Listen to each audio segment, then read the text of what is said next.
You ever get like a really bad case of gas? I'm not talking about the gas that emanates from your belly. I'm talking about the photographer type of gas. That's gear acquisition syndrome. You see, for the longest time, I have been lusting after a Ricoh GR3X. And what's not to love about that camera, right? Like, it looks like the ultimate everyday carry camera. It's small, it's portable, it's got an amazing sensor, delivers some great results. And yeah, I've been looking for this camera, at least for a second-hand version, for the past probably 2 to 3 months or so, but I just cannot bring myself to shell out well over $1,500 for a second-hand version.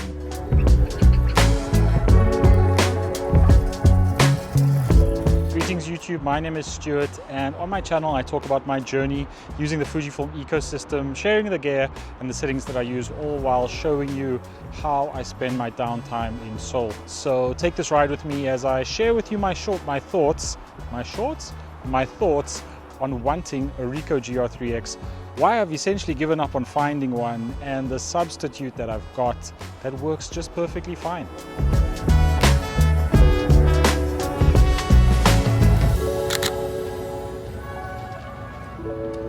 So yeah, going back to the Ricoh GR3X and exactly why I wanted it and why I still do want it, is really seems like everything that I'm looking for in an everyday carry camera. But the truth of the matter is that the used market at the moment is just so overheated, and you've got people fleecing sellers everywhere. And yeah, at the end of the day, I just simply can't afford to shell out upwards of $1,500 for such a small camera.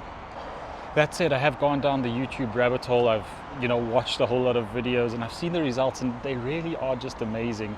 It is amazing what you can get out of that camera. But at the end of the day, if I'm being honest with myself, it is acknowledging that it is more just a case of gear acquisition syndrome, wanting the latest gear and not quite being satisfied with what I have now. Part of the reason that I also think that I'm so drawn to the Ricoh GR3X is because Ricoh, actually one of the first cameras I picked up as a youngster, my parents had a Ricoh 5, I think it was called, a little point and shoot camera, which is very reminiscent of what the GR kind of is today. A very small point and shoot film camera. And I think that's kind of what, kind of sparked this love for photography and really got me interested in doing photography. And so I kind of think that might have something to do with my obsession with getting a Ricoh GR3X. So a couple of months ago, TT Artisan sent me this lens, the 27mm f2.8 autofocus. And I've made a few videos on this lens. I've shown a few images that I've shot with it over on Threads. I've posted quite a lot of images that I've shot with this lens. And what I've come to realize is that essentially really is kind of my substitute for the Ricoh GR3X. With this setup, I've just come to accept that there's no reason that I should be paying for a Ricoh GR3X. Now, this little setup has proved to be very useful for me. I have used it a lot. I'm finding it very handy. And in terms of being a substitute for the Ricoh GR3X, I just want to say it's not so much about the individual actual components here. I'm not talking about this specific lens or this specific body. Of course, it is somewhat similar in size to the GR3, a little bit bigger, but the form factor still does lend itself to being an everyday carry camera. As far as the actual image quality from this little setup goes, it's pretty damn good. It's really crisp across the frame, especially if you stop it down.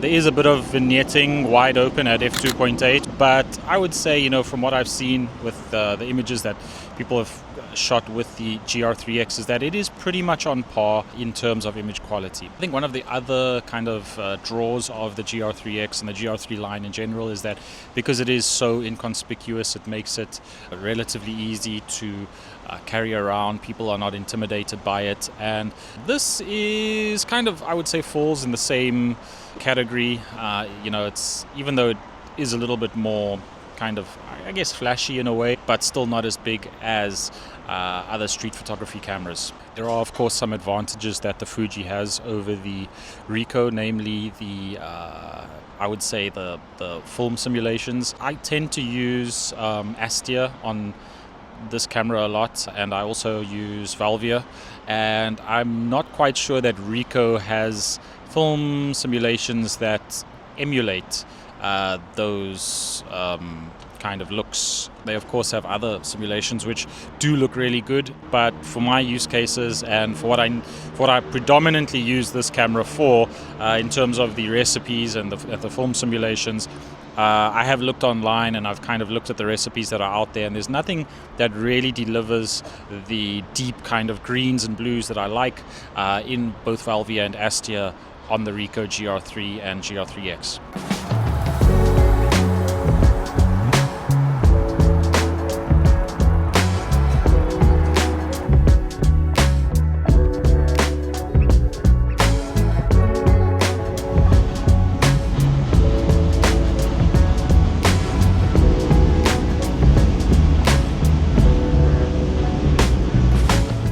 Of course, this is absolutely not a fair comparison between these two cameras, but the reason I'm making this video is more to kind of show that rather than going out and buying the things that you really lust after, try and find other solutions that almost match what you're looking for. And of course, there will be some areas that the Ricoh GR3X excels in that perhaps this little setup of my XE4 and 27mm f2.8 don't do as well, but for the most part it still is a very enjoyable shooting experience for me using this.